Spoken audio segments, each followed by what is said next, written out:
मुझे लगा आपने मेरा खून पहले ही ले लिया है। चुप रहो।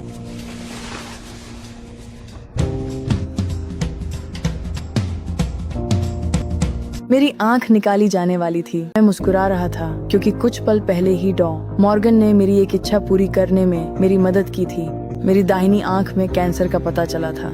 ड्यूटी पर मौजूद डॉक्टर ने कहा कि मेरी जान बचाने का एकमात्र तरीका है कि संक्रमित आंख को पूरी तरह से निकाल दिया जाए। हमेशा के लिए अंधा होने से पहले मैं 3 इच्छाएं पूरी करना चाहता था। जब ब्राउन और मॉर्गन को यह पता चला तो उन्होंने मेरी मदद करने में एक पल की भी देर नहीं की। मेरी पहली इच्छा थी कि मैं जिस लड़की को पसंद करता था उसे आखिरी बार देख सकूं। मॉर्गन ने मुझे उससे बात करने के लिए प्रोत्साहित किया। जाओ उसे हेलो बोलो।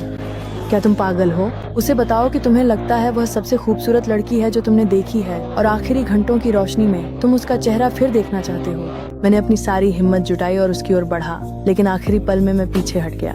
मैंने उन्हें बताया कि मैं पछतावे के साथ जीना पसंद करूंगा, बजाय इसके कि अस्वीकृति के दर्द का सामना करूं। मेरी दूसरी इच्छा थी कि मैं ड्राइव पर जाऊं। मैंने उस सवारी के हर एक पल को संजोया क्योंकि ये मेरी पहली बार थी और मुझे पता था कि ये मेरी आखिरी भी होगी।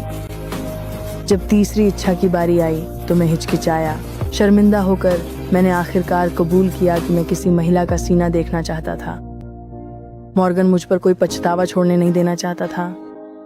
वह मुझे एक एडल्ट स्टोर के सामने ले गई। कोई रास्ता नहीं। वह अंधा होने वाला है। यह उसका आखिरी मौका है कि वह किसी नग्न महिला को देख सके। शर्त है कि इन कपड़ों के नीचे आप नग्न हैं। $50 दे दूंगा। भले ही ब्राउन और मॉर्गन ने गिड़गिड़ाया, गार्ड ने हमें अंदर जाने से मना कर दिया। मेरी सर्जरी शुरू होने वाली थी, लेकिन मैंने जाने से इनकार कर दिया। मैंने कहा कि अगर मैं अपनी आखिरी इच्छा पूरी नहीं कर सका तो मैं ऑपरेशन नहीं करवाऊंगा। वातावरण अचानक तनावपूर्ण हो गया। आखिरकार मेरी इच्छा फिर भी पूरी नहीं हुई। मैं हार मानकर अस्पताल लौट आया। अपने कमरे में वापस आकर ये साफ था कि मैं निराश हूँ। मॉर्गन ने मेरी निराशा देखी। उसने पुरुष डॉक्टरों को बाहर जाने के लिए कहा और मेरी आखिरी इच्छा पूरी करने में मेरी मदद की।